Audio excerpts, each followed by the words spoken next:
마르쿠스 빠살 들렀다. Pada waktu itu ada pula orang banyak di situ yang besar jumlahnya. Dan karena mereka tidak mempunyai makanan, Yesus memanggil murid-muridnya dan berkata, Hatiku tergerak oleh belas kasihan kepada orang banyak ini. Sudah 3 hari mereka mengikuti aku, dan mereka tidak mempunyai makanan.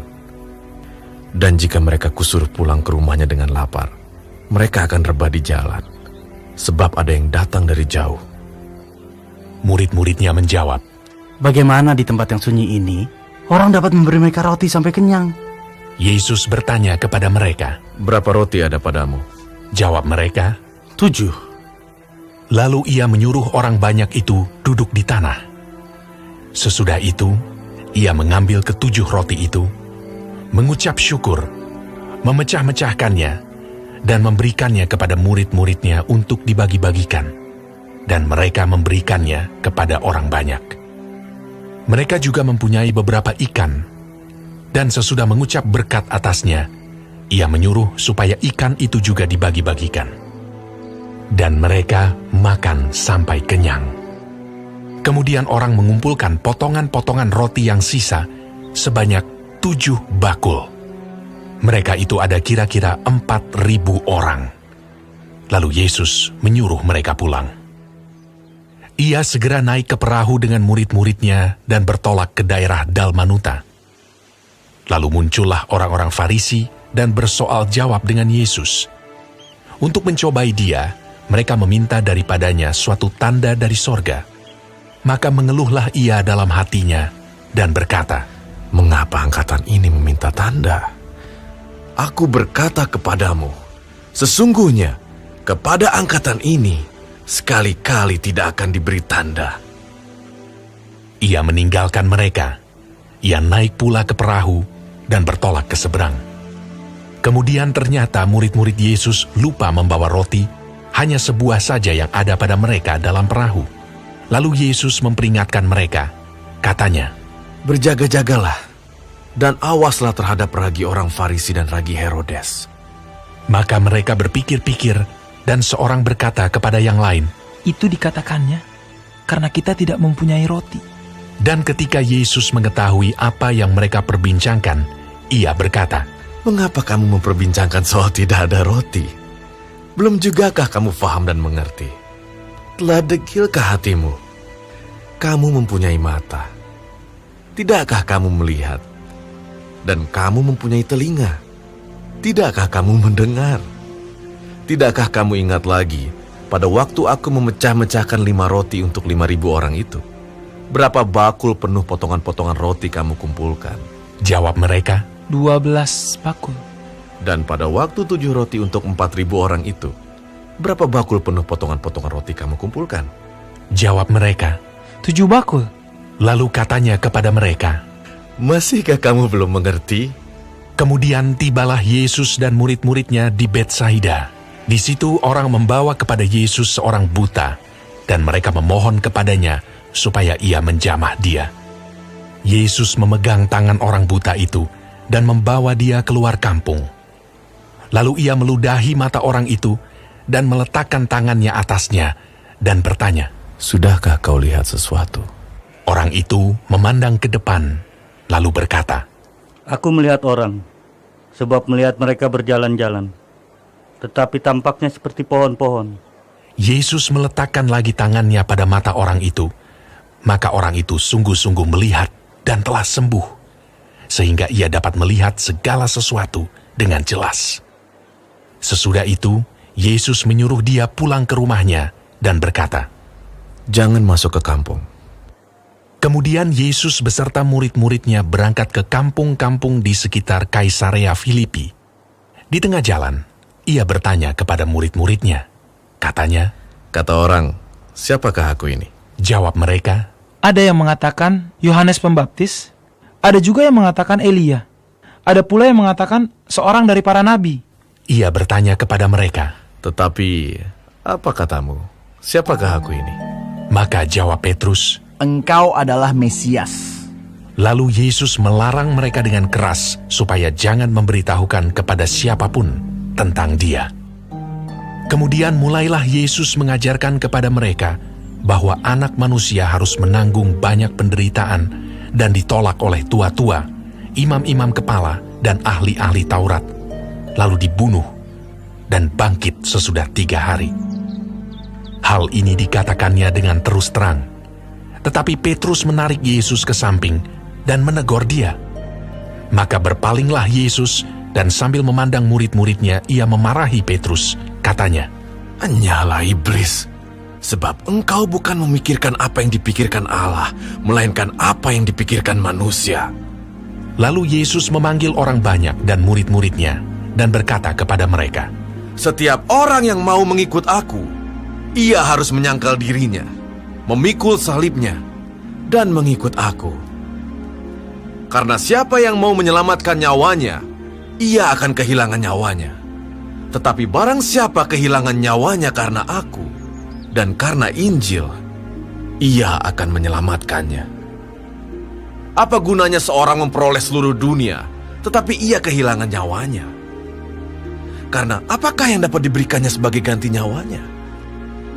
Sebab barang siapa malu karena aku dan karena perkataanku di tengah-tengah angkatan yang tidak setia dan berdosa ini, Anak Manusia pun akan malu karena orang itu, apabila ia datang kelak dalam kemuliaan Bapanya diiringi malaikat-malaikat kudus." Katanya lagi kepada mereka, "Aku berkata kepadamu, sesungguhnya di antara orang yang hadir di sini, ada yang tidak akan mati sebelum mereka melihat bahwa kerajaan Allah telah datang dengan kuasa." 6 hari kemudian, Yesus membawa Petrus, Yakobus, dan Yohanes, dan bersama-sama dengan mereka, ia naik ke sebuah gunung yang tinggi.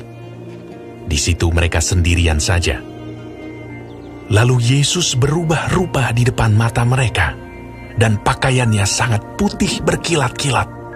Tidak ada seorang pun di dunia ini yang dapat mengelantang pakaian seperti itu. Maka nampaklah kepada mereka Elia bersama dengan Musa. Keduanya sedang berbicara dengan Yesus. Kata Petrus kepada Yesus, Rabi, betapa bahagianya kami berada di tempat ini. Baiklah kami dirikan 3 kemah. 1 untuk engkau, 1 untuk Musa, dan 1 untuk Elia. Ia berkata demikian sebab tidak tahu apa yang harus dikatakannya, karena mereka sangat ketakutan. Maka datanglah awan menaungi mereka, dan dari dalam awan itu terdengar suara, "Inilah anak yang kukasihi, dengarkanlah dia." Dan sekonyong-konyong waktu mereka memandang sekeliling mereka, mereka tidak melihat seorang pun lagi bersama mereka, kecuali Yesus seorang diri. Pada waktu mereka turun dari gunung itu, Yesus berpesan kepada mereka supaya mereka jangan menceritakan kepada seorang pun apa yang telah mereka lihat itu, sebelum Anak Manusia bangkit dari antara orang mati. Mereka memegang pesan tadi sambil mempersoalkan di antara mereka apa yang dimaksud dengan bangkit dari antara orang mati. Lalu mereka bertanya kepadanya, Mengapa ahli-ahli Taurat berkata bahwa Elia harus datang dahulu? Jawab Yesus, "Memang Elia akan datang dahulu dan memulihkan segala sesuatu. Hanya bagaimanakah dengan yang ada tertulis mengenai Anak Manusia, bahwa ia akan banyak menderita dan akan dihinakan? Tetapi aku berkata kepadamu, memang Elia sudah datang, dan orang memperlakukan dia menurut kehendak mereka, sesuai dengan yang ada tertulis tentang dia." Ketika Yesus, Petrus, Yakobus, dan Yohanes kembali pada murid-murid lain, mereka melihat orang banyak mengerumuni murid-murid itu, dan beberapa ahli Taurat sedang mempersoalkan sesuatu dengan mereka. Pada waktu orang banyak itu melihat Yesus, tercenganglah mereka semua dan bergegas menyambut dia. Lalu Yesus bertanya kepada mereka, "Apa yang kamu persoalkan dengan mereka?" Kata seorang dari orang banyak itu, Guru, anakku ini kubawa kepadamu karena ia kerasukan roh yang membisukan dia. Dan setiap kali roh itu menyerang dia, roh itu membantingkannya ke tanah. Lalu mulutnya berbusa, giginya berkertakan, dan tubuhnya menjadi kejang. Aku sudah meminta kepada murid-muridmu supaya mereka mengusir roh itu, tetapi mereka tidak dapat. Maka kata Yesus kepada mereka, Hai kamu angkatan yang tidak percaya, berapa lama lagi aku harus tinggal di antara kamu? Berapa lama lagi aku harus sabar terhadap kamu? Bawalah anak itu kemari. Lalu mereka membawanya kepadanya. Waktu roh itu melihat Yesus, anak itu segera digoncang-goncangnya, dan anak itu terpelanting ke tanah dan terguling-guling, sedang mulutnya berbusa. Lalu Yesus bertanya kepada ayah anak itu, Sudah berapa lama ia mengalami ini? Jawabnya, Sejak masa kecilnya. Dan seringkali roh itu menyeretnya ke dalam api ataupun ke dalam air untuk membinasakannya. Sebab itu, jika engkau dapat berbuat sesuatu, tolonglah kami dan kasihanilah kami. Jawab Yesus, Katamu, jika engkau dapat. Tidak ada yang mustahil bagi orang yang percaya. segera ayah anak itu berteriak. Aku percaya, tolonglah aku yang tidak percaya ini. Ketika Yesus melihat orang banyak makin datang berkerumun, ia menegur roh jahat itu dengan keras. Katanya, Hai kau roh yang menyebabkan orang menjadi bisu dan tuli. Aku memerintahkan engkau, keluarlah daripada anak ini dan jangan memasukinya lagi. lalu keluarlah roh itu sambil berteriak dan menggoncang-goncang anak itu dengan hebatnya.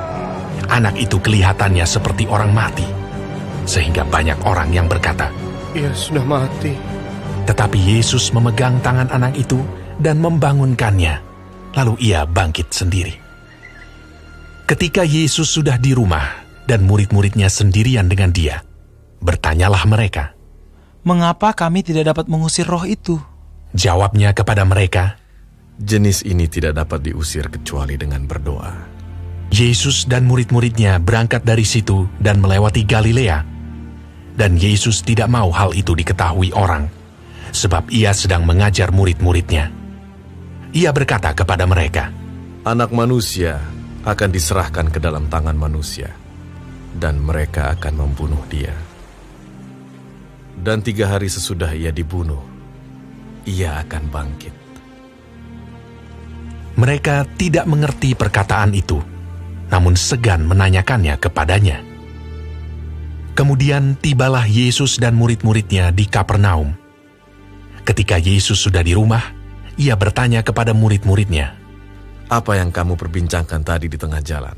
tetapi mereka diam, sebab di tengah jalan tadi mereka mempertengkarkan siapa yang terbesar di antara mereka. Lalu Yesus duduk dan memanggil ke-12 murid itu. Katanya kepada mereka, Jika seseorang ingin menjadi yang terdahulu, hendaklah ia menjadi yang terakhir dari semuanya, dan pelayan dari semuanya. Maka Yesus mengambil seorang anak kecil dan menempatkannya di tengah-tengah mereka. Kemudian ia memeluk anak itu dan berkata kepada mereka, Barang siapa menyambut seorang anak seperti ini dalam namaku, ia menyambut aku. Dan barang siapa menyambut aku, bukan aku yang disambutnya, tetapi dia yang mengutus aku.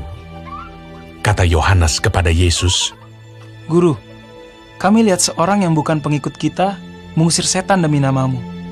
Lalu kami cegah orang itu, karena ia bukan pengikut kita.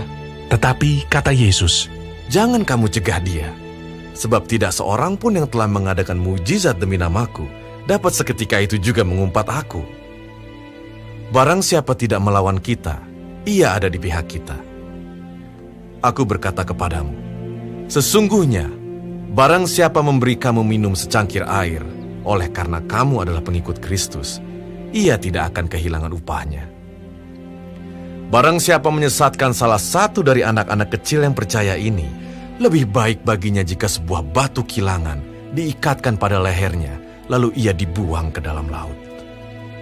Dan jika tanganmu menyesatkan engkau, penggalah, karena lebih baik engkau masuk ke dalam hidup dengan tangan kudung, daripada dengan utuh kedua tanganmu dibuang ke dalam neraka, ke dalam api yang tak terpadamkan. Di tempat itu, ulatnya tidak akan mati, dan apinya tidak akan padam. Dan jika kakimu menyesatkan engkau, penggalah, karena lebih baik engkau masuk ke dalam hidup dengan timpang, daripada dengan utuh kedua kakimu dicampakkan ke dalam neraka. Di tempat itu, ulatnya tidak akan mati, dan apinya tidak akan padam. Dan jika matamu menyesatkan engkau, cungkilah, karena lebih baik engkau masuk ke dalam kerajaan Allah dengan bermata satu, daripada dengan bermata dua dicampakkan ke dalam neraka, di mana ulat-ulat bangkai tidak mati dan api tidak padam. Karena setiap orang akan digarami dengan api. Garam memang baik, tetapi jika garam menjadi hambar, dengan apakah kamu mengasinkannya? Hendaklah kamu selalu mempunyai garam dalam dirimu, dan selalu hidup berdamai yang seorang dengan yang lain.